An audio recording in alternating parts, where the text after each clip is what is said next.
Radius कम लेनी है, अंदर वाले सिलेंडर की रेडियस आपको कम लेनी है थिकनेस बढ़ाने के लिए, इसकी थिकनेस बढ़ाने के लिए। तो आप मुझे बताओ वो जो पेपर बनेगा जिससे आप सिलेंडर बनाओगे अंदर वाला, वो पेपर का एरिया और इस वाले पेपर का एरिया क्या सेम होगा? कौन सा रेक्टेंगुलर पेपर छोटा होगा? आ गया समझ में अभी? सिलेंडर बनता भी तो पेपर को रोल करके तो बनाते हो सिलेंडर, समझ में आ रहा है? यही वाला जो कॉन्सेप्ट है ये अप्लाई होता है, चाहे वो हेमिस्फेयर हो चाहे वो कोई और शेप हो। अगर एक के अंदर दूसरी बनी हो और थिकनेस उनकी नेग्लेजिबल नहीं है, ना के बराबर नहीं है, तो जो अंदर वाली चीज़ होगी उसका सरफेस एरिया ऑब्वियस सी बात है कम होगा, ठीक है। लेकिन अगर थिकनेस की बात ही नहीं की है उन्होंने तो सरफेस एरिया अंदर और बाहर सेम रहता है। समझ में आ गया? ठीक है, अभी चलिए क्वेश्चन नंबर 7 डिस्कस करते हैं। क्वेश्चन नंबर 7 में देखें, पढ़ लेते हैं क्या लिखा है। अ टेंट, एक टेंट है एक सिलेंडर की शेप में। A tent is in the shape of a cylinder surmounted by a conical top. अब आप मुझे बताओ यहाँ पे कोन ऊपर है कि सिलेंडर ऊपर है? कोन ऊपर है, यानी नीचे आपको पहले सिलेंड्रिकल फॉर्म बनानी है, ऐसे टेंट है ये बेसिकली, और इसके ऊपर ये कॉनिकल फॉर्म में आपने देखी भी होंगी कुछ इस तरह से टेंट होते भी है। हाँ, रॉकेट्स तो पेंसिल में भी होता है, पेंसिल भी तो ऐसी होती है ना? ये शेप आपने देखी है अपने आसपास ऑब्जेक्ट्स में, ठीक है। सिलेंडर के ऊपर कॉनिकल टॉप है। आगे पढ़ते हैं, क्वेश्चन में क्या लिखा है देखिए। If the height and the diameter of the cylindrical part are. अब मुझे बताओ सिलेंडर की हाइट कितनी है? कितनी है? जोर से बताओ। 2.41 मीटर, ठीक है, 2.1 मीटर। और डायमीटर दिया हुआ है, रेडियस दी हुई है, सिलेंडर का डायमीटर दिया हुआ है कितना? 4 मीटर, ओके 4 मीटर, ठीक है। रेडियस हम निकाल लेंगे, आधी हो जाएगी इसकी, ठीक है। आगे क्वेश्चन में क्या बोला है? And the slant height of the top. Slant height of the top, यहाँ पे इन्होंने हमें कंफ्यूज करने के लिए, जिन बच्चों को नहीं पता उनको कंफ्यूज करने के लिए उन्होंने कोन वर्ड का यूज नहीं किया है। क्या बोला है? Top. Slant height of the top, और टॉप है क्या? कोन। कोन की स्लैंट हाइट दी हुई है, कितनी दी हुई है? 2.8 मीटर। 2.8 मीटर। ये मैंने आपको क्लास में, पिछली क्लास में बताया था स्लैंट हाइट क्या होती है। जो तिरछी वाली हाइट होती है, दो तरह की हाइट होती है कोन में, एक परपेंडिकुलर हाइट जिसे हम एच से रिप्रेजेंट करते हैं, स्मॉल एच से, और एक स्लैंट हाइट जिसको हम स्मॉल एल से रिप्रेजेंट करते हैं, ठीक है। तो स्लैंट हाइट दी हुई है। और क्या बोला है क्वेश्चन में आगे? Find the area of the canvas. अभी मैंने तुम्हें सरफेस एरिया का कॉन्सेप्ट समझाया, तो मैंने कहा बताओ सिलेंडर को बनाने के लिए आप चार्ट पेपर यूज करोगे तो उसका एरिया जो होगा वही सरफेस एरिया होगा सिलेंडर का, है ना? यही बोला था। तो इन्होंने पूछा है कि टेंट को बनाने के लिए जो कैनवस उस कपड़े को बोलते हैं जिससे टेंट बनता है, देखा भी होगा आपने, है ना? मोटा सा थोड़ा कपड़ा होता है, थिक सा। तो कितना कैनवस यूज होगा ये पूछा है इन्होंने। कैनवस का आपसे एरिया पूछा है, एरिया ऑफ कैनवस यूज। तो क्या पूछ रहे हैं हमसे? क्या पूछ रहे हैं? कौन सा? Surface area. सरफेस एरिया किसका? पूरे टेंट का। तो क्या करना है अब बताओ, नीचे तो कपड़ा नहीं लगा होगा ना, तो सरफेस एरिया यानी आपको कौन सा सरफेस, बेसिकली इस तरीके से बना हुआ है। अगर मैं आपको सिखाऊं, ये देखिए, ये सिलेंड्रिकल पार्ट है नीचे वाला, और इसके ऊपर ये कॉनिकल पार्ट है, ये इस तरह से बना हुआ है। आपको ये टेंट है, आपको इसका सरफेस एरिया कैलकुलेट करना है। नज़र आ रहा है सबको? यस। तो अब देखो, मैं इस वाले पोर्शन को देख पा रही हूँ, इसमें कैनवस यूज हुआ है, इसे बनाने के लिए कैनवस यूज हुआ है। ये क्या है?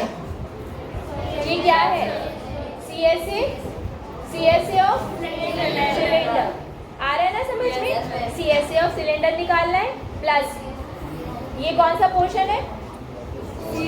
यहाँ भी कैनवस यूज हुआ है इसे बनाने के लिए। ये क्या है? CSA of cone. तो हम बस दोनों को ऐड करना है, यही तो है। आ गया समझ में अच्छे से? ठीक है, चलो। तो यहाँ पे आ जाएगा area of canvas use. Area of canvas use is equal to CSA of cylinder plus CSA of cone. ये तो सिंपल है क्वेश्चन, है ना? ठीक है, चलो CSA of cone क्या होता है बताओ मुझे? IR। ठीक से बताओ याद करके, क्या फॉर्मूला था? कौन का सिलेंडर 2πRH प्लस πRL। ठीक है, तो एक चीज ये देख लेते हैं कि क्या R दोनों के लिए सेम है, सिलेंडर और कोन के लिए क्या R सेम है? यस। कितना है, यहाँ वैल्यूज लिख लेते हैं सबकी। ठीक है, तो R की वैल्यू है 4/2 यानी 2 मीटर। H की वैल्यू कितनी है सिलेंडर की? 2.1 मीटर। क्या और क्या चाहिए हमें? L चाहिए। L है क्या हमारे पास? कितना है बताओ? 2.8 मीटर। इसमें पुट कर दीजिए खाली, मुझसे पहले सॉल्व करके दिखाओ जल्दी, क्विकली, हाथ चलने चाहिए सबके। 2 × पाई, कॉमन भी ले सकते हो आप क्योंकि R तो सेम ही है ना? कॉमन भी ले सकते हो, जल्दी हो जाएगा। तो पाई R कॉमन ले लीजिए, बचा 2H प्लस L हो जाएगा 22/7 × 2 ब्रैकेट में 2 × H कितना है? 2.1 प्लस 2.8। चलो सॉल्व करके आंसर बताओ। आप अपने मेथड से सॉल्व कर सकते हो। कितना आया? 44 क्या यूनिट नहीं होती? स्क्वायर। बाकी सब चेक करें जरा निकाल के। मैं यहाँ पर तब तक नहीं लिखूंगी जब तक 3-4 बच्चों के रिस्पॉन्सेस नहीं मिल जाते। अगर सेम आता है तो आंसर सही होगा।